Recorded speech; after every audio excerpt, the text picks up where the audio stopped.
Halo,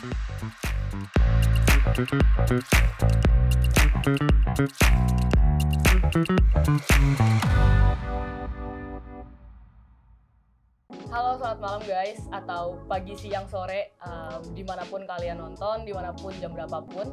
Kali ini bertemu lagi sama gue, Usi, di Ngobrol Nalah KUHP baru dan KUHP lama, pasal-pasal yang kontroversial, pembaharuan-pembaharuannya. Dan gue udah ditemenin sama dua abang-abang. Gue bingung mau kenalin dari yang mana dulu. Kita boleh ke kanan dulu. Kirain yang tua dulu. Oh, yang muda dulu. Oke. Bang, boleh pencemaran nama baik loh. Tapi kan udah dibatasi sekarang. Oh iya, udah dibatasi. Itu yang akan kita bahas ya Bang ya. Ini rada ke pressure sedikit Wak, kanan kiri hukum semua soalnya. Jadi kita ke kanan dulu, ada Bang Tobas, anggota DPR RI. Selamat malam Bang. Malam. Tadi Lengkapnya langsung Taufik Basari. Nah. Komisi Abang 3. Taufik Basari, Komisi 3.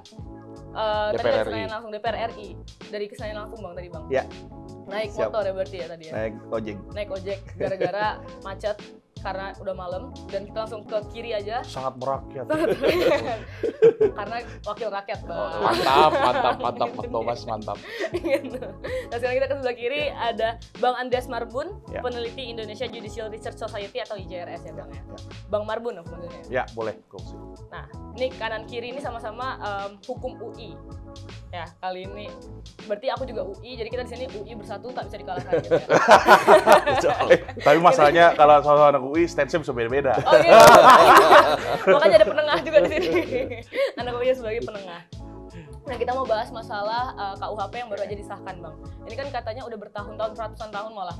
Enggak ya, lebay ya, Lebay. ratusan tahun ya. Udah bertahun-tahun baru disahkan, berapa belas menteri, sampai akhirnya pada 6 Desember kemarin disahkan gitu. Dan ini masih menuai banyak polemik sebenarnya dari banyak media, larangan, bahkan kayak Australia kemarin juga baru ngeluarin ya beberapa hal kayak pelarangan masuk mereka punya WNA karena perzinahan dan segala macam. Nah, kita bahas dulu mungkin dari Bang Tobas. Saya mau nanya dulu Bang, terkait yang UU ITE. Jadi UU ITE ini kan katanya dikurangin ya. Ya, dari 12 tahun jadi cuma 3 tahun. Nah, sebenarnya ini kan hal yang baik, Bang. Tapi kalau misalnya menurut Bang Tobas, apakah ini kemajuan, pembaruan, atau sebenarnya ini juga masih rancu gitu? Ya sebenarnya kalau sebelum masuk ke situ, sebenarnya KUHP baru kita ini jauh lebih baik dengan KUHP Lama. existing yang lama ya, yang masih berlaku pada saat ini. Karena kan KUHP baru berlaku 3 tahun lagi ya. Jauh lebih baik ya. Oke. Tapi memang karena memang di awal-awal itu banyak hal yang kontroversial ya.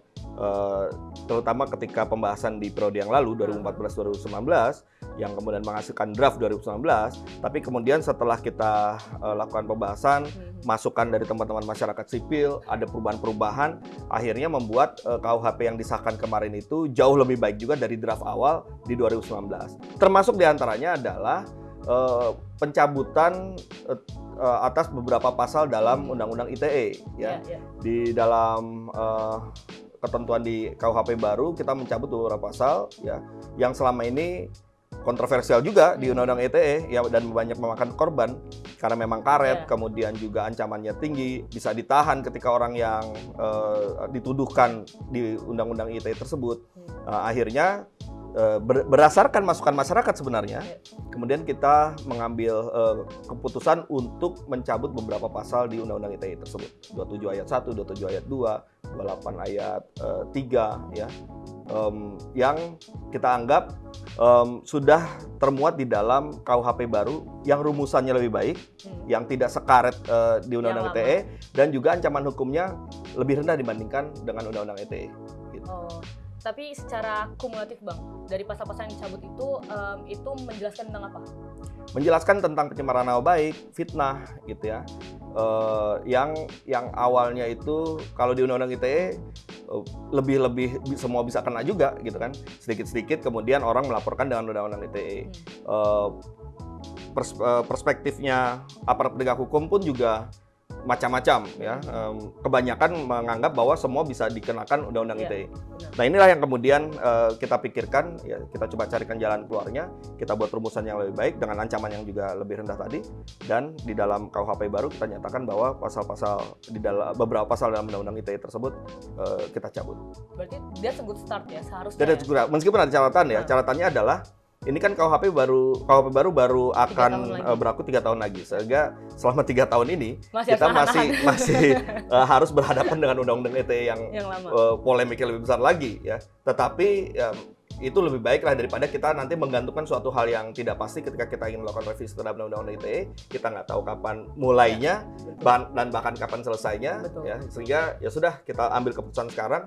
Ya mudah-mudahan kalau misalnya saja ada revisi undang-undang ITE meskipun kecil kemungkinan kemudian dia mengubah menyesuaikan, tapi bisa saja. Tapi kita lihat nanti. Yang jelas keputusan sudah diambil di atas suatu kesadaran bahwa memang undang-undang ITE pada saat ini ya itu memang memiliki berbagai macam masalah, karena itulah kita cabut dalam KUHP baru. Berarti ini good start sebenarnya. It's good start. Untuk orang yang sangat giat di media sosial ya Bang ya. Ya betul. Untuk UITE dari 12 tahun jadi berapa Bang? Berarti 9. Jadi beberapa pasal ya kita atur kembali ancamannya ya. Misalnya saya harus cek pasalnya, misalnya ada pasal fitnah gitu ya. Dia tadi awalnya 4 tahun, kemudian kita jadikan 3 tahun. Tapi kalau kemudian dilakukan dengan menggunakan sarana elektronik, maka ditambahkan sepertiganya. Nah, tapi kalau ditambahkan sepertiganya pun juga tidak melebihi dari undang-undang ITE. Dan kemudian juga soal penahanan juga ya, dengan rumusan yang sekarang ya kita harapkan bahwa apabila ada yang diproses berdasarkan fitnah atau ketentuan-ketentuan yang dijadikan pengganti dari pasal-pasal undang-undang ITE tersebut, ya kita melihat tidak perlu ditahan. Gitu ya. Lain kalau yang sekarang sedikit-sedikit begitu lapor langsung ditahan dan sebagainya. Bahkan penahanan dijadikan senjata bagi si pelapor untuk menekan yang dilaporkan. Nah itu kan jadi tidak demokratis juga, tidak baiklah dalam kultur hukum kita di Indonesia. Ya. Nah, kalau misalnya ini kan tapi aku masih tetap harus nahan 3 tahun ya Bang ya berarti ya. Apalagi yang di elektronik. Nah, beralih dulu ke ini Bang Marbun. Masya Allah, mirip Bang sama-sama hukum ya. gitu. Lanjut. Bang Marbun. Nah, beralih ke Bang Marbun berarti. Bang Marbun, tadi kalau misalnya katanya Bang Tobas, it's a good start ya. Untuk ada dari 12 tahun menjadi dari 4 tahun, 3 tahun dinaikkan sepertiga dan segala macam. Kalau misalnya dari Bang Marbun sendiri, apakah ITE ini juga sebenarnya membuka membuka cakrawala kita kalau misalnya sekarang demokrasi akan menjadi semakin demokratis di 3 tahun nanti pas saat KUHP baru ini udah terlaksana gitu. Ya, it's a good start, oke, sepakat. Saya sama Bang Tobas juga sepakat. Dan kita juga justru berterima kasih sama DPR yang mau menerima kita dan masukan kita juga ada beberapa diakomodir. Cuma persoalannya, it's not enough ya. Ada beberapa catatan dalam forum ini setidaknya, saya mau kasih tahu 2 setidaknya. Ini baru pasal ITE ya, 2. Kita baru start 3 tahun lagi, oke? Jadi di masa 3 tahun ini, di masa transisi kita harus kawal betul. Kita harus jamin bahwa pencabutan tadi, Bang Tobas sudah make sure ada pencabutan, Prof. Edi juga Wamenkumham udah bilang ada pencabutan, tapi masalahnya ada juga mantan staf Kominfo, guru besar gitu, nge-tweet juga bahwa yang bilang pencabutan itu orang ngawur gitu. Oke? Saya nanti kalau dijerat oleh penegak hukum bukan pakai statementnya Bang Tobas atau statementnya Prof. Edi gitu, sebagai wamen ya. Tapi kita dijerat keberlakuan undang-undang. Bisa aja tafsirnya juga karena terlalu luas nih, masih belum jelas kan selama 3 tahun, makanya penting untuk dijaga. Karena belum jelas, bisa jadi yang dipanggil ahli dia, bukan Bang Tobas. Oke? Atau bukan Prof. Edi misalnya yang panggil ahli. Yang dipanggil ahli dia, saya yang tetap kena gitu. Ntar dibilang tetap, UITE tetap diberlakukan gitu. Ini ngomong teknis ya di lapangan, itu satu. Kedua, tapi oke lah, anggaplah itu sebagai penyimpangan dalam proses penegakan hukum. Jadi bukan masalah norma ya. Secara norma mungkin udah bagus. Secara norma pun bagi kita sebenarnya kurang cukup. Oke, itu lagi-lagi saya sepakat it's a good start. Cuman ancaman kalau kita baca fitnah ya, ancaman 3 tahun itu sebenarnya kurang. Kenapa kita maunya setidak-tidaknya kita minta ancaman yang bisa digeser ke kerja sosial, which is 6 bulan penjara. Oke, kalau 6 bulan setahu saya itu bisa pakai KUHP baru ya. Ini salah satu bagusnya juga. Supaya nggak semua orang masuk penjara, tapi bisa juga pengefektifan kerja sosial gitu ya, lebih berguna, lebih bermanfaat di masyarakat. Kita berharapnya semua delik-delik verbal dalam tanda kutip, fitnah, cemar nama baik, apa segala macam lah yang cuma saling kata-kata mengatai lah gitu ya. Ya udahlah, bikin aja ancamannya ringan. 3 tahun itu kurang ringan menurut kita. Kenapa? Karena belum bisa disubsidiarkan atau belum bisa dialternatifkan dengan kerja sosial. Harapannya kita semua delik verbal jadi kerja sosial. Tapi again, kita sepakat bahwa secara garis besar untuk pasal ini setidak-tidaknya memang it's a good start. At least far more better ketimbang UU ITE, kita sepakat lah. Cuma kita butuh jaminan bahwa UU ITE benar-benar dicabut. Oke, makanya saya bilang 3 tahun ini mana kamera mana? Yang mana aja bang? Nah, boleh bang. 3 tahun ini, selama 3 tahun ini memang harus dijaga betul. Kalau tidak dijaga betul, udah. Ya udah. Percuma bang. Percuma. Berarti ini menarik. It's a good start, but dan almost saya akui never enough. Saya akui juga it's a good start. Tapi betul, almost never enough. Almost never enough, but it's a good start gitu ya. Ya saya juga mengakui bahwa ada catatan itu juga menjadi penting. Jadi betul dia dicabut berlakunya nanti 3 tahun mendatang. Tapi selama 3 tahun ini, ya aparat penegak hukum harus punya semangat dan perspektif sebagaimana semangatnya KUHP baru. Ya jangan kemudian masih tetap saja berputar di Undang-Undang ITE yang banyak catatan itu. Nah itu yang jadi soal. Yang kedua juga menarik juga tadi soal ahli gitu ya. Kalau ahli punya tafsir lain terhadap apa yang sudah menjadi kesepakatan ini, menurut saya ada kewajiban bagi pemerintah, ya terutama untuk melakukan sosialisasi, untuk memastikan bahwa aparat penegak hukum memahami betul hasil keputusan kita ini.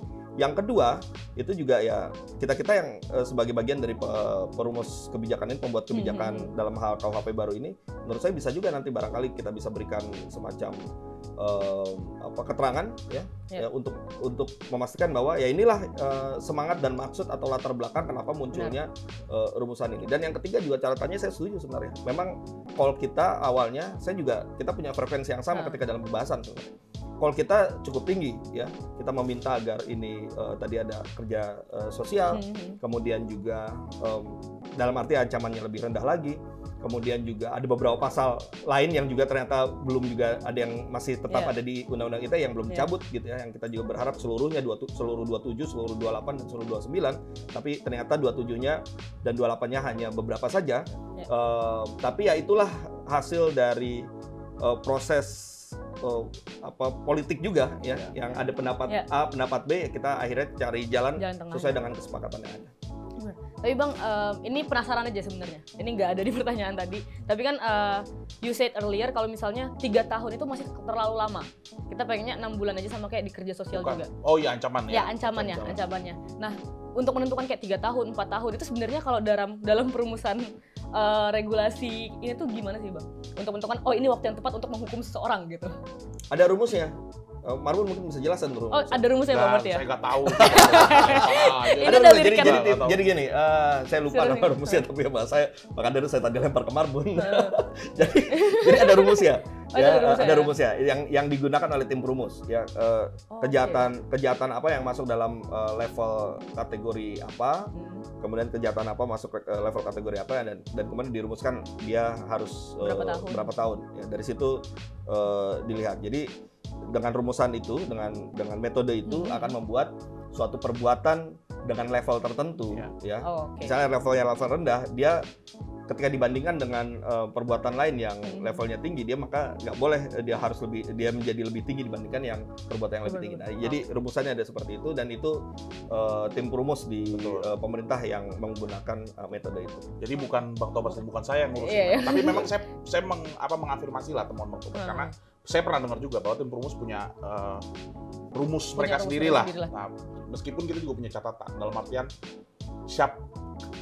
apa latar belakang atau kapan kita decide suatu perbuatan masuk kategori itu dia rendah sedang. Nah, itu juga jadi pertanyaan. Tapi oke lah, karena kalau bagi kita ya, kalau ditanya misalnya kita dapat angka berapa juga kita bingung juga.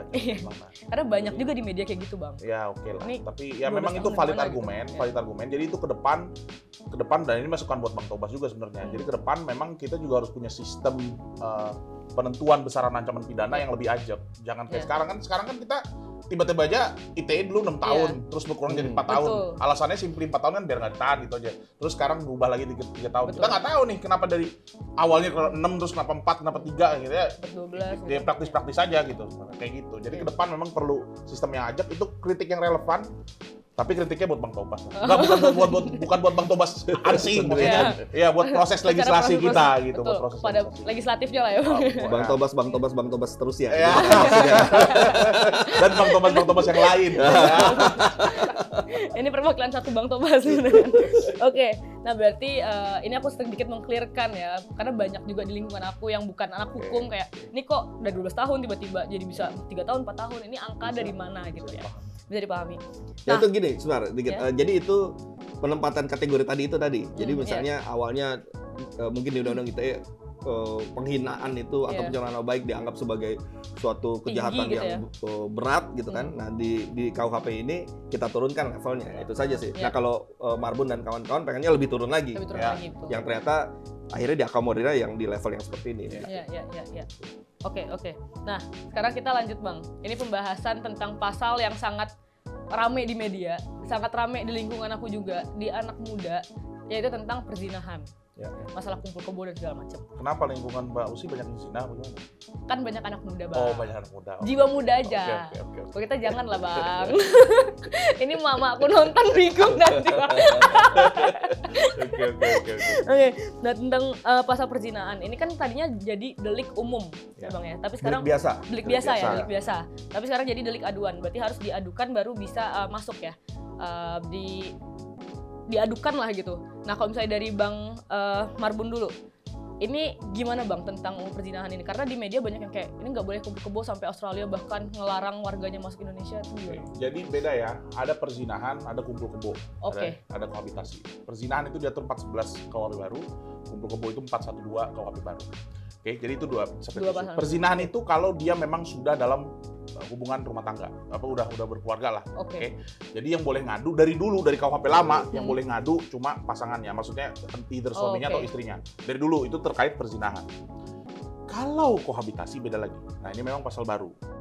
Kohabitasi itu kumpul kebo, hidup bersama. Hidup bersama. Living together. Seperti suami istri. Oke. Itu 412. Nah itulah yang jadi isu. Nah, memang tadinya delik umum, delik biasa lah gitu ya.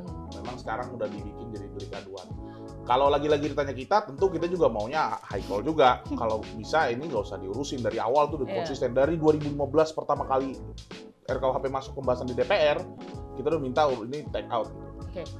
Ya, tapi lagi-lagi nampaknya proses legislasi nggak menghendaki demikian, tapi diakui juga bahwa ini ranahnya cukup privat sebenarnya.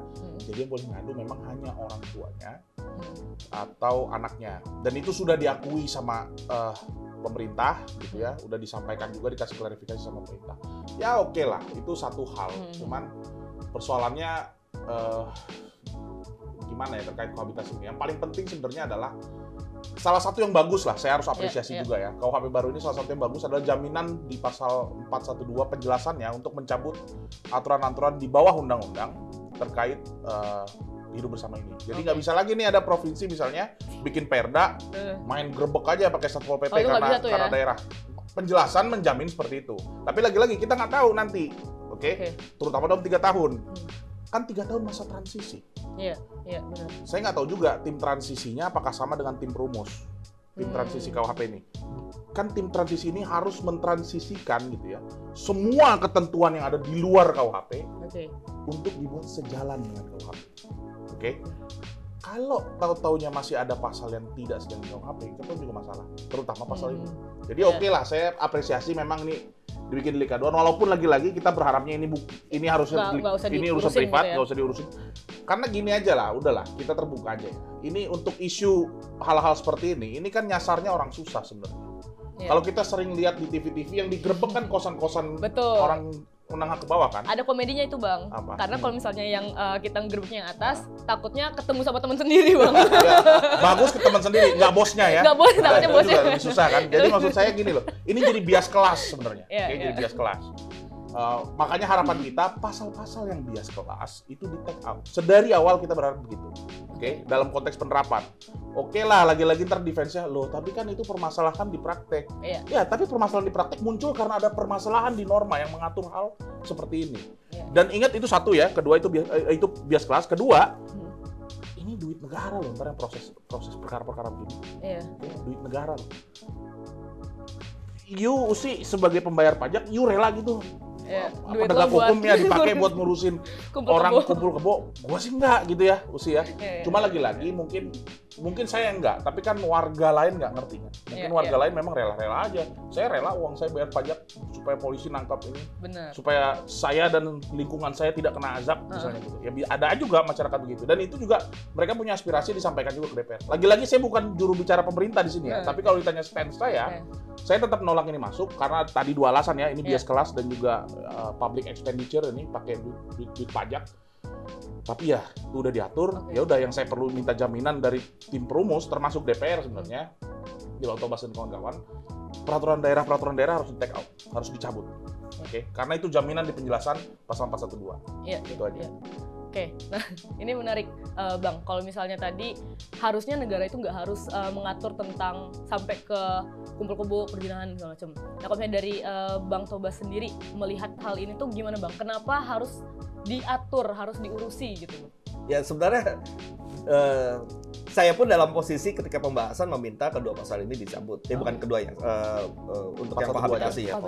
Kohabitasi. Karena sebenarnya kalau yang perzinahan yang kita minta perluasannya yang tidak dimasukkan. Jadi gini, jadi untuk yang perzinahan itu sudah ada sejak lama dalam KUHP lama kita, ya. Tetapi mengalami perluasan, ya. Kalau yang tadi dalam KUHP lama kita itu hanya hanya yang terikat dalam perkawinan saja. Tapi kemudian di 411 ini juga diperluas bagian tidak terikat perkawinan, ya. Jadi konsepnya sama kayak kohabitasi, tapi yang bisa mengadu hanya orang tua atau anak. Ya. Nah, yang kedua adalah kohabitasi. Ya. Kohabitasi juga sama. Kalau yang terikat perkawinan itu suami atau istri yang bisa mengadu. Kemudian kalau yang tidak terikat perkawinan itu orang tua atau anak yang bisa mengadu. Nah, tapi ternyata ketika saya masuk dalam proses pembahasan itu, ya saya menghadapi suatu kenyataan bahwa memang ada 2 ekstrim pandangan. Ya.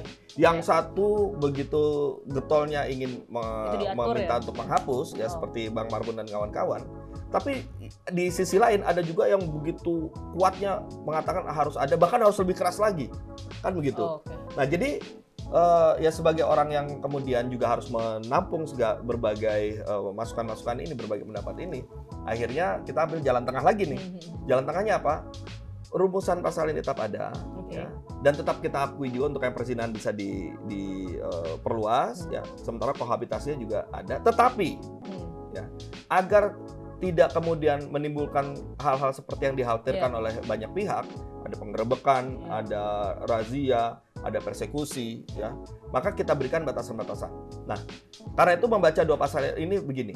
Jadi untuk yang perzinahan, ini deliknya bukan delik umum orang-orang bisa terlibat di sana, tapi deliknya adalah kejahatan terhadap lembaga perkawinan, karena itu yang bisa mengadu adalah suami atau istri. Dan, nah ini yang perluasannya, kejahatan terhadap lembaga keluarga, ya, di mana orang tua atau anak itu bisa melapor. Ya memang ini agak ditambah-tambah lah ya, tapi untuk memberikan legitimasi bahwa kenapa akhirnya perluasan ini bisa diberikan, kita mengatakan, menurut saya landasannya adalah kejahatan delik atau kejahatan terhadap keluarga. Nah tapi juga yang paling penting juga yang harus diketahui oleh publik di sini, para pemirsa sekalian, bahwa baik itu perzinahan maupun kohabitasi ini hidup bersama seperti suami istri. Ayat 2-nya itu masing-masing sama nih ayat 2-nya, ya. Perbuatan tersebut ya, tidak dapat dituntut kecuali dengan aduan. Artinya apa? Sebenarnya ini bukan hal yang dapat dituntut. Hanya dan hanya jika ada aduan ini baru bisa dituntut. Dan yang mengadukan adalah dua pihak itu tadi, suami atau istri atau orang tua atau anak. Nah, ini penting, pesannya penting supaya apa? Supaya ketika kita menjadikan ini bagian dari KUHP, masyarakat tidak berbondong-bondong ingin melakukan sesuatu terhadap ini ya. Ingin melaporkan, kalau melaporkan jelas nggak bisa. Yang bisa ya cuman kedua kelompok pihak itu kok, suami istri atau orang tua anak, gitu kan.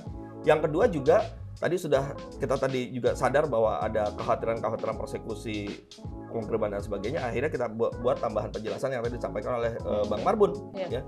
Nah ini penting sosialisasinya, nanti pemerintah harus mengecek tidak ada perda-perda lagi. Dan bahkan menurut saya, ya, salah satu tugasnya pemerintah dan mungkin juga tugas saya sebagai DPR adalah mengingatkan kepada aparat penegak hukum ketika ada persekusi, ketika ada penggerebekan terhadap perbuatan ini, maka justru yang menjadi perbuatan pidana adalah perbuatan penggerebekan dan persekusi itu. Harusnya begitu. Nah, ini yang harus kita katakan.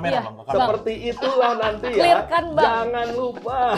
Kalau ada yang ngegerebek siapa Bang? Berarti yang di ini. Ya, harusnya yang menggerebek karena mereka tidak punya alasan, nggak punya legal standing, kecuali kalau yang dalam tanda kutip ya, yang memergoki itu adalah suami atau istrinya atau orang tua dan anak, maka mereka punya legal standing. Tapi selain dari mereka itu tidak ada. Tapi ya ini juga sebenarnya mengalami perbaikan ya. Dahulu memang menjadi kontroversial sekali karena awalnya di draft yang lama, draft 2019 itu kepala desa bisa mengadukan di kohabitasi. Karena masukan dari teman-teman ini juga ya kita bilang jangan begitu dong. Udah kita batasi saja kepala desa nggak bisa. Jadi tidak ada kewenangan yang diberikan kepada kepala desa untuk mempersoalkan ini. Hanya 2 kelompok pihak itu saja yang bisa.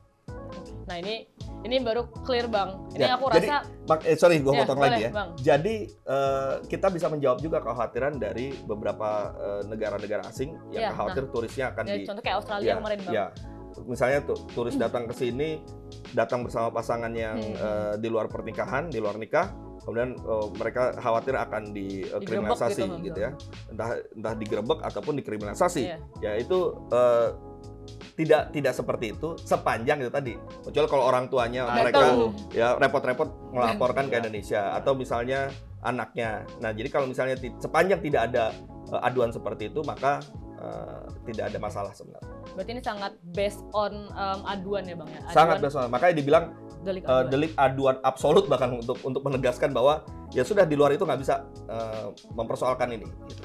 Nah, berarti ini kan ada simpang siur di media ya Bang ya terkait perzinahan, tadi kohabitasi ya Bang namanya. Kohabitasi dan segala macam.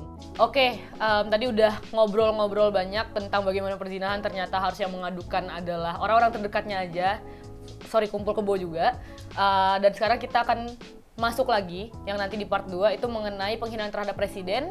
Kita membahas sedikit mengenai penodaan agama dan kita juga akan membahas mengenai ajaran-ajaran yang bertentangan dengan Pancasila. Kayak misalnya Marxisme, kita bahas tentang Leninisme ya Bang ya.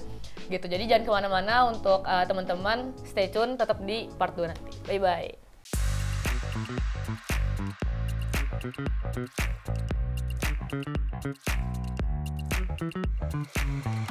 you.